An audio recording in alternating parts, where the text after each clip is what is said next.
My name is Shelly Schuster, and I'm the president of Keck Graduate Institute. This is the first time we've taken the KGI Podcast on the road, so to speak. So today I have the great pleasure of chatting with Amgen Chairman and CEO Bob Bradway at their headquarters in Thousand Oaks. So Bob, welcome. Thank you for being so willing to do this. Bob joined Amgen in 2006 as Vice President of Operations Strategy, and he became the CEO in 2012. Prior to joining Amgen, he was the Managing Director at Morgan Stanley in London. Bob holds a bachelor's degree in biology from Amherst College and an MBA from that little school in the East, Harvard. So we're thrilled to have this opportunity to get to know you a little bit, and thank you for joining us. Well, thank you, Shelley, and welcome to Amgen. We're delighted to have you here on campus. Well, it is a great joy, especially since we get the opportunity not only to visit with you, but a whole lot of our alumni who are here and all excited about what they do here at Amgen. So it's a great partnership, and obviously we look forward to doing more of it. If I can start at the beginning, one of the things that our students always ask about is how do the industry leaders like yourself get there? I mean, I presume that you got here because when you were 5 years old, you thought you were going to be the CEO of the largest biotech company in the world, or is there a different story? I think it's perhaps a different story. When I was 5 years old, Shelley, the biotechnology industry didn't exist. And so, as you know, the biotechnology industry got its start thanks to some very clever ideas and experiments that were done in the United States in the late 1970s. It made it possible to take a gene from one organism, insert it into another organism, and create very complex proteins. And of course, that was the foundation for some very important biotechnology medicines, including our first medicine, Epogen, and our second medicine, Neupogen, et cetera. But the company was founded in 1980, and I was an undergraduate biology major at the time in Amherst College and graduated in 1985, just as this industry was getting its start. So I was intrigued by what was happening in the world of biotechnology as an undergraduate, and as a graduate, I took a role in financial services industry, but in a group of professionals focused full-time on helping raise capital for the biotechnology industry. So I was part of a group that was enabling entrepreneurs in this industry to raise capital, to invest in their ideas, to invest heavily in research and development, and ultimately to make medicines for patients. So you went directly from your bachelor's in biology to being in the industry in a different kind of role. Was the biology background important? Was it instructive? It was for me in the sense that I developed a love, a passion for biology when I was in college, and so the fact that I was able to spend my working days studying the industry and keeping track of what was going on here, I think helped me. It helped enable me to reach my full potential, I think, as a banker in the sector, and enabled me to get up each day excited about what was in store for me as an advisor to companies in this industry. What were the exciting kinds of things you got to do as a banker? What we were doing in those days, in the early days of the biotechnology industry, was helping to explain to investors, by that I mean large institutional investors, what this industry was, to try to give a sense for the promise that was represented by the biotechnology companies and the biotechnology industry. And biotechnology represented a bit of a paradigm change for the pharmaceutical industry. And after 6 or 7 decades of relying on medicinal chemistry, biotechnology made it possible for pharmaceutical companies to get involved in manufacturing large complex proteins like the medicines that we make at Amgen today. And so in addition to raising capital, I was involved in advising companies on buying and selling companies that were early pioneers in the biotechnology industry. So this was before, obviously, I guess it was sort of at the beginning of time, we were sort of just talking about the Human Genome Project in those kind of days. What's changed? If anything. It's been a fantastic journey for the biotechnology industry from its early days in the 1980s to where we are today. And I don't think it's an exaggeration today to say that we're at the dawn of what will be known as the BioCentury. And the pace at which biologic discovery is happening now is really staggering. And you see it reflected in the quality of the new medicines that are being approved by regulators around the world to treat cancers, to treat heart disease, to treat bone disease, to treat autoimmune disease. So we really are witnessing an incredible revolution in our understanding of biology. And with our improved understanding of biology, our ability to develop medicines to help patients that are suffering from really challenging diseases. I completely agree, and it's not going to change. And my guess is, along with yours, that the pace of the change is actually going to increase, not decrease. It's just such an incredible and important time. So you were at Morgan Stanley, and from the London perspective, different than the U.S. perspective. What's your thinking about that?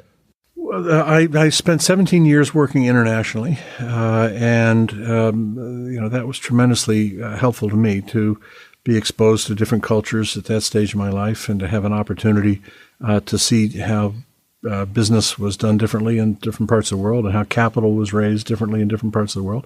Fundamentally, I was still spending my time focusing on biotechnology and pharmaceutical companies, and engaging in the buying and selling of those companies, and raising capital for companies that were seeking to expand or grow their businesses in this industry. But I recommend for students, for people starting their careers, to try to have an opportunity to get international experience. We're living in a global world, and the pace of change around the world is staggering. And I think there's a lot of benefit from having some exposure to that at some point in your career. So you came. What convinced you to come to Amgen? Well, as I said, I always had an interest in biology and biotechnology, and Amgen was and is a world leader in the biotechnology industry. So for me, the opportunity to join a company like Amgen with the incredible track record that this company had established, with the incredible values and culture that exists here, was too tempting to pass up. So after nearly 20 years in finance, I made a change, came to Amgen, starting in operations, where I had a chance to be part of the group that was thinking about the long-term operating strategy of our manufacturing enterprise. And then after a little over a year, I became chief financial officer, and then after that became president, and then ultimately, as you said in the introduction, Shelly, became chief executive. I mean, you've seen Amgen go through some changes and deal with all kinds of things that go on externally and internally in any company, of course. But one of the things that we have certainly felt as an institution is a really strong culture of doing well. And I mean, obviously, Dennis Fenton and Madhu Balachandran, who are our trustees, and they, to me, reflect the value of the culture at Amgen. How would you describe the culture, and how do you maintain it? Well, I think you're right to point out that we have a very strong culture here at Amgen. And for me, that culture starts with our mission. And I think all of our 20,000 staff around the world understand that our mission is to serve patients. And in particular, to serve patients that are suffering from serious illnesses with innovative medicines that have the potential to make a big difference in their fight against disease. So our culture starts with this sense of mission that everybody in the organization feels aligned with. It includes our aspiration, our desire to be the very best in the industry at what we do. We recognize that that's a tall order, but that's what we want to try and be. We want to try to be the very best in the world at advancing innovative medicines for people that are struggling and facing tough diseases. Our values, we have 8 values that have served us well through time, starting with the need for us to be science-based, and including this idea that we compete intensely to win, and the values that characterize Amgen today are a strong and important part of the culture. And I think, part of the secret sauce, candidly, at Amgen, Shelly, is this special mix of our mission, our aspiration, our values, our strategy, and our leadership attributes. It's fascinating. Every time I come up here, it's wonderful. So I get to visit with our alumni, and obviously yourself and some other folks. And one of the things I note all the time is the alumni are always looking at their watch to make sure they get back, because what they feel they're doing is important, and they're passionate about it. And I have to tell you, to me, that's the most rewarding thing I think that we do is sort of build that relationship. But any insights in terms of how it's a totally self-serving question, but about how our alumni are doing here at Amgen, and how they might perform even better? Sure. Well, we're fortunate to have a steady stream of talented graduates from KGI joining us here at Amgen. And I think we benefit from the fact that your students graduate with a solid understanding of the biotechnology industry, Your students choose to be at the Keck Graduate Institute because they want to make a difference in the world by advancing biology, for example, for patients.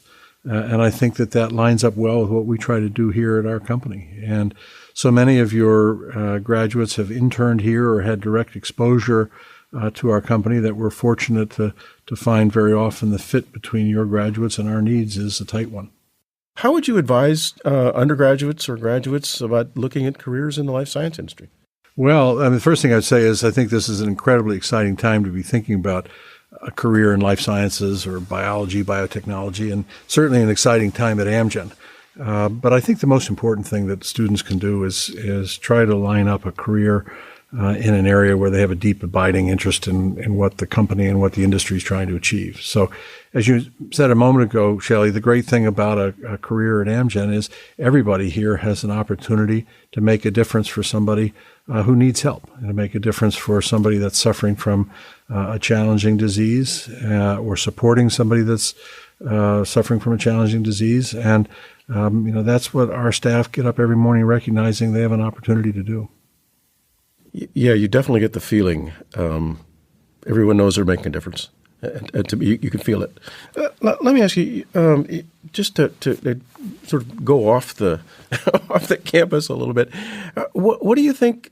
What are changes going to be in the healthcare industry? I mean, I'm sure there are no changes coming, but if there were to be any, what does your crystal ball tell you about the future of healthcare? Well, in the U.S. This is clearly an interesting moment in time. I think there are a couple of things that are happening, Shelley. First, we're on the wave of an incredible crest of innovation in our industry. So we're seeing very exciting breakthroughs in many different disease areas. And so there are innovative medicines becoming available to treat diseases that were previously either impossible to treat or very difficult to treat. And so you have, on the one hand, excitement and enthusiasm for that innovation. And of course, on the other hand, you have the inevitable challenges of an aging society. So as we age, we become more prone, for example, to suffering from the chronic diseases that are diseases of the aging process. And so the demand for medicines is rising. And that's true around the world, not just here in the United States or Western Europe, but around the world. And an aging planet will need more innovation and will need more medicines than are available today, and that's going to create a clash of two big forces. Demographics on one hand, innovation on the other, and that'll give rise to the question: how do we appropriately pay and reimburse for all this innovation? And I think that's what's playing out now. We see it in Western Europe, we see it increasingly in Asia, and we sure see it right here at home in the United States. Yeah, it's obviously an incredibly challenging, but I would say for the students, an incredibly exciting time. Right, I mean, I agree with you. We don't know what policies are going to happen or not happen or whatever. But what a great time to be in it. I think the silver lining in the challenge is the fact that the innovation is working, and people want access to it because the medicines are important and they're making a big difference for people who are in need of them. So the challenge for our time is figuring out how we allocate resources to pay for those innovations. And I think from my perspective, Shelley, it's very clear that what the world needs more of is innovation, not less. And what we need is innovation that can prevent people from having heart attacks or strokes. What we need is innovation that can prevent women from falling and breaking bones as they age. And what we have to figure out as a society is how do we allocate enough resource to those patients who are at risk of these disorders so that we can predict who they are and so that we can prevent it from happening in the first place. And that's going to be the challenge, I think, for the next generation of life science professionals, is to try and figure out how we thread that needle, how we get the right medicines to the right patients at the right time, and in doing that, improve population health at a better economic consequence than what we're dealing with today. It is exciting to think about all the preventive opportunities and possibilities, especially given the advances in genetics, where you can't predict everything, obviously, but you can predict a great many things. And if you can focus those medications on those right people, you can make an enormous difference in public health. That's right. I think if you look, for example, today in the United States alone, we spend as a society $600 billion on heart disease. And a lot of that $600 billion is a reflection of the fact that atherosclerosis is a particularly challenging problem for people as they age. and atherosclerosis is a result of LDL cholesterol levels being too high. So if we have innovative medicines, and we do today, that can help lower that LDL cholesterol, this is a great opportunity to allocate resources in favor of preventing disease rather than waiting until we have a disease show up in an emergency room in the form of a heart attack or a stroke that could have been prevented in the first place. So that's what we're facing now, is the need to reallocate resources towards those therapies that can prevent these outcomes, and rechannel some of the resources to investing in further innovation. For example, in the area of neurodegenerative disease, where we as a society and even as a globe have a real challenge confronting us, which is we don't today have good ways to diagnose, and we don't have any ways to modify, for example, the Alzheimer's disease process. And we need to continue to channel innovation in that direction and to try to get in front of what will be a real demographic problem for us if we're not successful. And clearly science and innovation and education are the underpinning of building a society that really appreciates that. You mentioned, I think, something that's really, really important, Bob, and that is that Amgen is a science-based company. Any feelings about what we're sort of seeing in places in society that is sort of an anti-science, I don't know what the right word is, meme, trope, whatever current word is out there. How do you sort of what are your thoughts about that? Well, you're right. Our first value here as a company is to be science-based. I think that the best thing that we can do to help address those who might think that science isn't the answer is continue to develop innovative medicines that can make a real difference. And I think we're able to show that we can harness our insights and channel them into developing important new therapies. That's probably the best thing we can do to help maintain or build confidence in our science-based economy here in the United States. Just let me ask you a personal question. What do you do when you're not being the CEO? I mean, I know you have family. I don't want to reveal secrets. What does Bob Bradway do when he's out relaxing? I like spending time with my family. I have 2 young children and enjoy spending time with them, and enjoy spending time being outdoors with the dogs and decompressing when I'm out of the office. But I feel a great privilege to be leading Amgen at this moment in time. There's a lot happening here that we're all excited about. We're blessed to have an incredible group of staff, 20,000 strong around the world, and we're excited about what's happening here. So when I'm not in the office, my thoughts often are on the office, but it's because of all the exciting things that we have going on here. Thank you so much. This has been wonderful, and I'm hoping we get to do it again to get an update on your thoughts and how things are going here at Amgen. We just really enjoy it. Look forward to having you again, Shelly. Thanks. It's my pleasure.